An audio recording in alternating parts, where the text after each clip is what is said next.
प्यारे विद्यार्थियों, आज हम सल्तनतकालीन प्रशासनिक व्यवस्था के बारे में चर्चा करेंगे।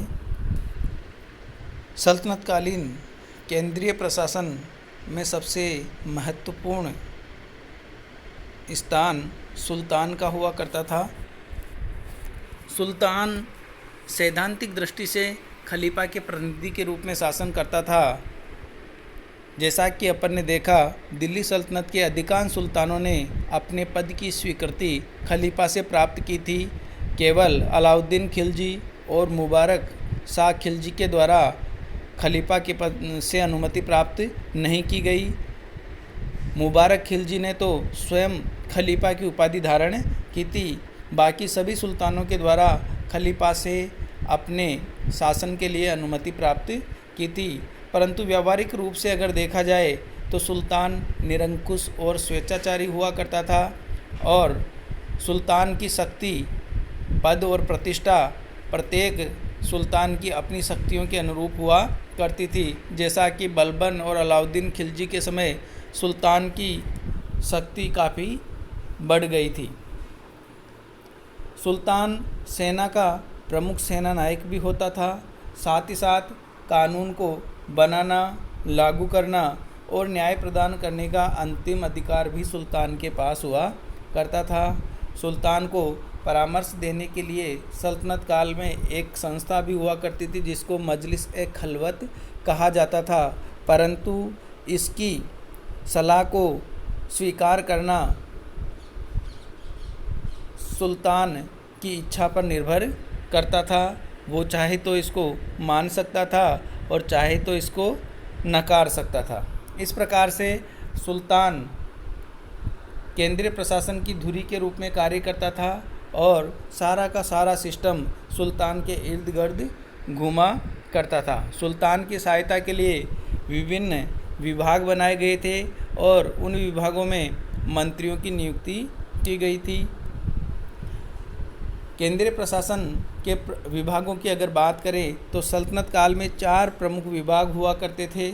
सबसे पहले दीवान-ए-विजारात अर्थात राजस्व विभाग। इस विभाग का प्रमुख वजीर होता था। वजीर सुल्तान के बाद सल्तनत में सबसे महत्वपूर्ण अधिकारी हुआ करता था। सभी मंत्रियों में ये प्रधान हुआ करता था और मंत्रियों के आपसी संबंधों को तय करने का कार्य या आपसी सामंजस्य को बनाए रखने का कार्य भी वजीर के द्वारा किया जाता था। राज्य की आय व्यय का लेखा रखा जाता था और इस कार्य में वजीर की सहायता के लिए मुशरिफ-ए-ममालिक व मुस्तौफी-ए-ममालिक नामक कर्मचारी होते थे।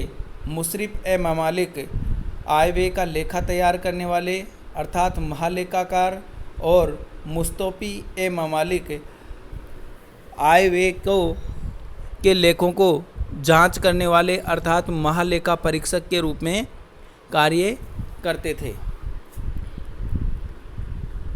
इसी प्रकार से दूसरा महत्वपूर्ण विभाग दीवान-ए-अर्ज हुआ करता था और इसको सैन्य विभाग भी कहा जाता था, जिसका प्रमुख आरिज-ए-ममालिक होता था। आरिज-ए-ममालिक का प्रमुख कार्य सैनिकों की भर्ती करना, उनका वेतन सुनिश्चित करना एवं सैन्य रिकॉर्ड रखना था।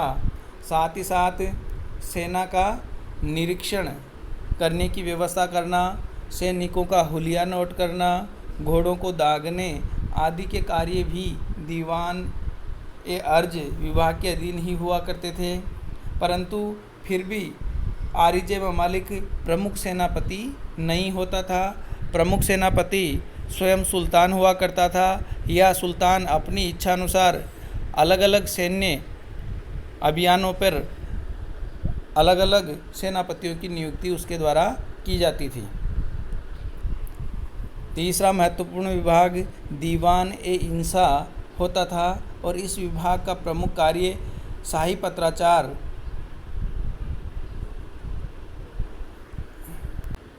का संचालन करना था। इस विभाग का प्रमुख दबीर-ए-ममालिक होता था। फरमान तैयार करना एवं राज्य के विभिन्न हिस्सों में भेजने का कार्य दीवान ए इंसा के द्वारा किया जाता था। फरमान अर्थात ऐसे आदेश जिस पर सुल्तान के हस्ताक्षर हो, उनको राज्य के विभिन्न भागों में भेजना, राज्य के विभिन्न भागों से प्राप्त पत्रों के जवाब तैयार करना आदि कार्य दबीर ए ममालिक के द्वारा किए जाते थे। चौथा और महत्वपूर्ण विभाग दीवान ए रसालत हुआ करता था। ये एक विदेश विभाग था। इसका प्रमुख मंत्री विदेश मंत्री होता था। अन्य राज्यों के साथ शांति संबंध, कूटनीतिक संबंधों का संचालन करने का कार्य दीवान ए रसालत विभाग का था। विदेशों के साथ पत्र व्यवहार करना एवं राजदूतों का आदान प्रदान करने का कार्य भी दीवान ए रसालत के द्वारा किया जाता था। इसी प्रकार अन्य महत्वपूर्ण अधिकारी भी केंद्रीय प्रशासन में हुआ करते थे, जिनमें काजी उल कुज्जात, जिसका प्रमुख कार्य न्याय प्रदान करने का होता था। काजी उल कुज्जात न्याय विभाग का प्रमुख हुआ करता था। हालांकि सर्वोच्च न्याय का अधिकार सुल्तान के पास होता था। काजी उल कुज्जात शरीयत के अनुसार न्याय प्रदान करते थे। इसके अलावा सद्र उस सुदूर ये धर्म विभाग का प्रमुख हुआ करता था। विशेषकर काजी उल कुज्जात और सद्र उस सुदूर दोनों का कार्यभार एक ही व्यक्ति के पास हुआ करता था। सद्र उस सुदूर शरीयत अर्थात इस्लामी कानूनों की पालना करवाना, उनका प्रचार प्रसार करना और इस्लाम धर्म को बढ़ावा देने के लिए विभिन्न दान, इनामे आदि प्रकार की चीज़ों को बांटने की व्यवस्था देखने का कार्य भी सद्र उस सुदूर का हुआ करता था। बरीद ए ममालिक गुप्तचर विभाग का प्रमुख हुआ करता था और राज्य के विभिन्न हिस्सों में गुप्तचरों की नियुक्ति और उनसे सूचनाएं प्राप्त करना और सुल्तान तक पहुंचाने का महत्वपूर्ण कार्य बरीद ए ममालिक का होता था।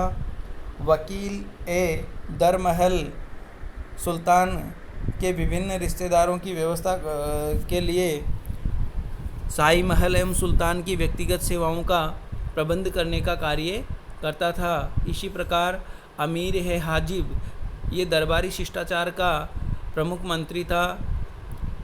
विभिन्न सरदारों के दरबार में खड़े होने का स्थान, साथ ही साथ शिष्टाचार का पालन करवाने का प्रमुख कार्य अमीर ए हाजिब का था। सर ए जानदार सुल्तान के अंगरक्षकों का प्रमुख हुआ करता था। इस प्रकार से विभिन्न अधिकारियों की मदद से सुल्तान केंद्रीय प्रशासन के कार्य को सुचारू रूप से संचालित करता था। धन्यवाद।